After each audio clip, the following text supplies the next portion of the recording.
2023 का विधानसभा चुनाव Congress versus BJP तो होगा ही, लेकिन वर्तमान हालात में ओबीसी बनाम ब्राह्मण भी होने के आसार हैं। प्रीतम लोधी के एक बयान ने प्रदेश की सियासत में नया बवाल मचाया, जिसके बाद कुछ जुमले और हालात सियासी इतिहास के पुराने पन्ने पलट रहे हैं। एक बार फिर एमपी की सत्ता में टाइगर की एंट्री हुई है। बीजेपी की नींद उड़ाने वाला माइका लाल का बयान फिर पार्टी को डरा रहा है और उमा भारती को लोधी वोटर्स पर भरोसा करने का क्या सिला मिला, ये सवाल भी उठने लगा है। शायद इसलिए बीजेपी संगठन ने लोधी से ज्यादा फिक्र ब्राह्मण वोटर्स की है। नमस्कार, मैं हूं हरीश दिवेकर और आप देख रहे हैं न्यूज स्ट्राइक। कहते हैं दूध का जला छाछ भी फूंक फूंक कर पीता है। माइका लाल के जुमले से जली बीजेपी का तो वो हाल है कि छाछ को ठंडा ही रखने के लिए बड़ा फैसला लेने में देर नहीं लगाई। प्रीतम लोधी ने इधर ब्राह्मणों पर आपत्तिजनक बयान दिया, उधर पार्टी ने उनकी माफी को अनदेखा कर निष्कासित कर दिया, जिसके बाद भी ब्राह्मणों का गुस्सा कायम है। परेशानी एक ही तरफ से होती तो भी ठीक था। ब्राह्मण सड़क पर उतरे तो लोधी और ओबीसी भी प्रीतम लोधी के समर्थन में मोर्चा खोलकर खड़े हो गए। अपने लोगों का साथ मिला तो प्रीतम लोधी ने फिर दहाड़ लगाकर कहा, टाइगर अभी जिंदा है। जिस प्रदेश में सिंधिया और शिवराज के कद वाले नेता खुद को टाइगर बता चुके हैं, वहां सियासत में एक और टाइगर की एंट्री हुई है। लोधी वोटर्स के दम पर शायद प्रीतम लोधी खुद को टाइगर समझ रहे हैं, पर उन्हें ये याद रखना चाहिए कि इन्हीं वोटर्स के दम पर उमा भारती ने भी बीजेपी छोड़कर कभी शेरनी बनने की कोशिश की थी, लेकिन नतीजा उमा को धाड़ना तो दूर मिमियाने लायक भी नहीं छोड़ा था।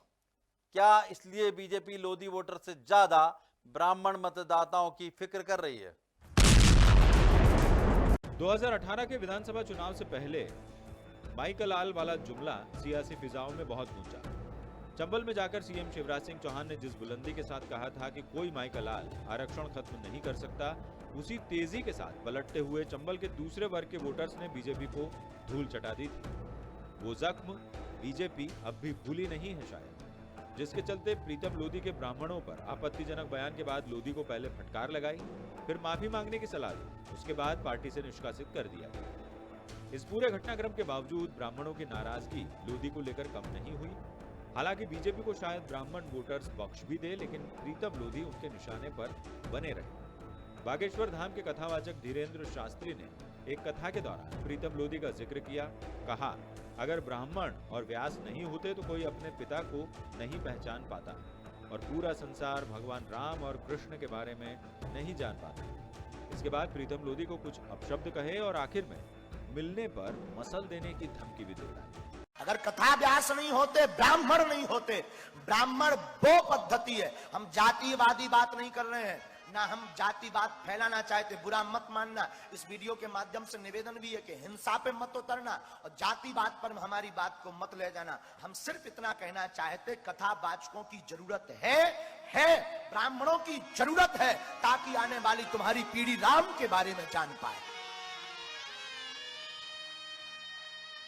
एक कथा के आयोजन से कितने लोगों को लाभ नहीं। तुम कहते कथावाचकों की क्या जरूरत? मूर्ख, ठटरी के बड़े नकटा, मुझे मिल जा, मैं मसल दूंगा तुझे। ये बयान पर नाराजगी, बीजेपी के एक्शन की कहानी, इतने पर ही बात खत्म नहीं होती। बागेश्वर महाराज ने सामने आकर ललकारा तो लोधी समाज और फिर ओबीसी महासभा प्रीतम लोधी के समर्थन में आगे आ गई। लोधी समाज की मांग उन लोगों के खिलाफ एफआईआर दर्ज करने की है जिन्होंने प्रीतम लोधी को धमकी दी है। ओबीसी महासभा भी इसी मांग को लेकर सड़क पर उतरा। प्रीतम लोधी ने तो ये सवाल भी पूछा कि उन्हें धमकी देने वाले पर अब तक कार्रवाई क्यों नहीं हो रही। सारे लोगों ने जो भी सवालों पे टिप्पणी की थी उन पर सब पे केस लगे और जी भी लोगों ने टिप्पणी की, गाली दी, उन पे अभी तक एक भी केस नहीं है। कहीं से कहीं कोई नहीं लगाया। आपको भी मालूम है, ऐसा नहीं कि आप उससे अछूते हो, आप सबको मालूम है किसने क्या कहा है, किसने क्या कहा है, किसने क्या कहा है, लेकिन कार्रवाई नहीं हो रही है, वो कायम है। फिलहाल इस प्रदर्शन और लोधी के सवाल पर बीजेपी खामोश है, लेकिन अब हालात यह है कि बीजेपी को दो बड़े वोट बैंक में से किसी एक वोट बैंक को चुनना है। ब्राह्मणों की नाराजगी को बीजेपी 2018 में झेल चुकी है। लोधी वोटर्स कितना साथ देते हैं, कितना नहीं, इसकी बानगी उमा भारती के साथ नजर ही आ चुकी है। उसके बावजूद फैसला बहुत आसान नजर नहीं आता, क्योंकि ब्राह्मणों के साथ अगर मठाधीश भी शामिल हुए तो बीजेपी की मुश्किलें बढ़ जाएंगी। इधर ओबीसी और बाकी वर्गों की एकजुटता भी परेशानी बढ़ाने वाली नजर आती है। फिलहाल बीजेपी की स्थिति आगे कुआं पीछे खाई के समान है। एक तरफ कदम बढ़ाया तो लोधी और ओबीसी वोटर्स नाराज हो गए, एक कदम पीछे लिया तो ब्राह्मण वोटर्स की नाराजगी का खतरा है। अब बीजेपी को वो वोट बैंक चुनना है जो 2023 में उनकी राह का रोड़ा न बने। माइका लाल का डर तो वाजिब है, लेकिन प्रीतम लोधी ने भी धाड़ ही दिया कि टाइगर अभी जिंदा है, जिसका साथ देने पूरा कुनबा सड़क पर उतर ही आया है। अब बीजेपी के लिए तकाजा करने का वक्त है। विधानसभा चुनाव के मद्देनजर बीजेपी ओबीसी, दलित और आदिवासी वर्ग के वोटरों को लुभाने की कोशिश में जुटी है। इसमें कांग्रेस भी पीछे नहीं है। बीजेपी किसी वर्ग को नाराज नहीं करना चाहती, उसकी ब्राह्मण वोटर्स पर भी नजर है। ब्राह्मण वोटर्स भी प्रदेश में निर्णायक भूमिका में है। 2018 विधानसभा चुनाव में ब्राह्मण वोटर्स के बंटने से बीजेपी के हाथ से सत्ता चली गई थी। अब वो किसी तरह का रिस्क लेना नहीं चाहेगी। लोधी के बयान के बाद ब्राह्मण संगठनों ने ग्वालियर, भिंड और विदिशा में विरोध प्रदर्शन किए। अब बीजेपी के एक्शन को लेकर चर्चा तेज हो रही है। प्रदेश में 2018 विधानसभा चुनाव के आंकड़े के मुताबिक प्रदेश में 40 लाख के करीब ब्राह्मण वोटर्स हैं। ये कुल वोट बैंक का 10% है, जो विंध्य, महाकौशल, चंबल और मध्य क्षेत्र की 60 से ज्यादा सीटों पर सीधा प्रभाव डालता है। प्रदेश में 15 महीने बाद चुनाव है। ऐसे में यदि ब्राह्मण बीजेपी से नाराज होता है तो बीजेपी के लिए 2023 का रास्ता मुश्किल हो जाएगा। देखिए, ब्राह्मणों को लेकर भारतीय जनता पार्टी काफ़ी दुविधा में है और भारतीय जनता पार्टी को लगता है कि ओबीसी ना झटक जाए तो पहले ओबीसी का भी ध्यान रखेगी, फिर वो ब्राह्मणों पर भी ध्यान रखेगी। लेकिन भारतीय जनता पार्टी कहीं ना कहीं मुद्दों से भटक जाती है। आप देखिए कि आज उन्होंने ब्राह्मणों को साधने के लिए जिस तरह प्रीतम लोधी के खिलाफ कार्रवाई की है, तो अकेले प्रीतम लोधी नहीं, उमा भारती भी कहीं ना कहीं प्रभावित हुई हैं। और जहाँ तक ब्राह्मणों की बात है, हम ये बात को जानते हैं अच्छी तरह से कि मध्य प्रदेश में बेशक ब्राह्मण बड़ी तादाद में हैं, लेकिन ये एकजुटता में नहीं है। जब भी वो वोटिंग करते हैं कहीं ना कहीं बटे हुए दिखते हैं। लेकिन दूसरी जातियों को आप देखेंगे, चाहे वो दलित हो, चाहे ओबीसी हो, या लोधी समाज हो, या यादव समाज हो, ये एकजुट होकर वोटिंग करती है।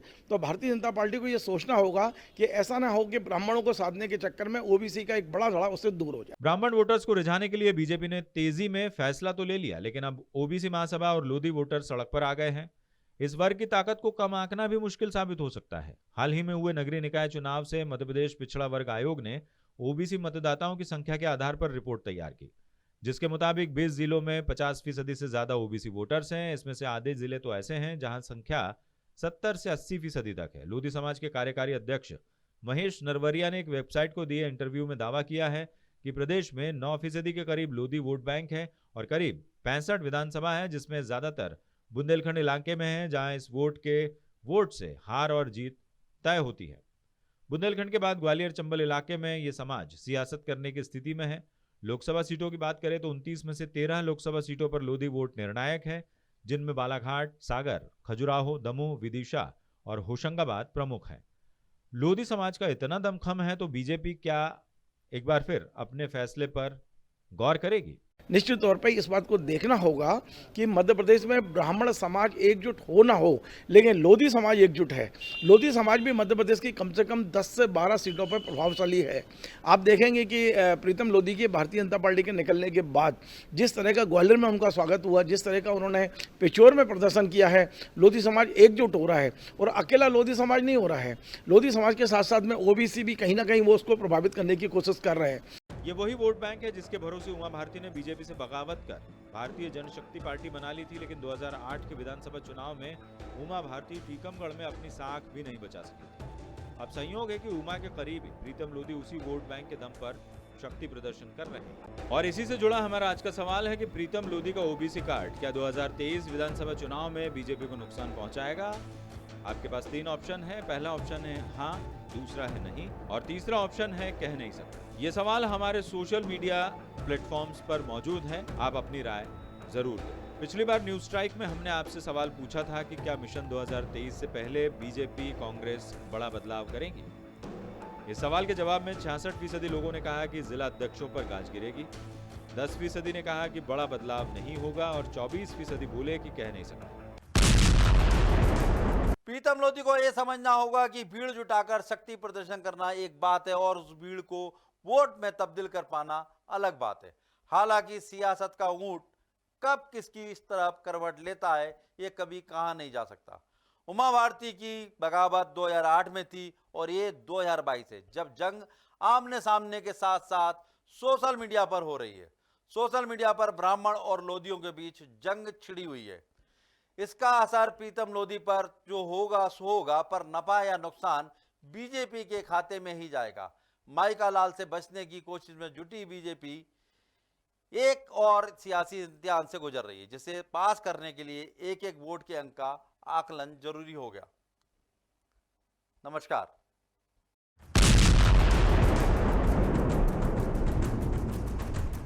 द सूत्र की खबरों को देखने के लिए प्ले स्टोर और एप्पल स्टोर से डाउनलोड करें हमारा ऐप द सूत्र। आप हमारी खबरें thesutra.com पर भी देख सकते हैं। Social media platforms Twitter, Facebook और इंस्टाग्राम पर भी हमें फॉलो कर सकते हैं। साथ ही यूट्यूब पर भी हमें सब्सक्राइब करें। यदि आपकी नहीं हो रही कोई सुनवाई और आपके पास है कोई खबर, तो हमारे व्हाट्सएप नंबर 700000244141 पर भेजिए और बनिए हमारे सूत्र।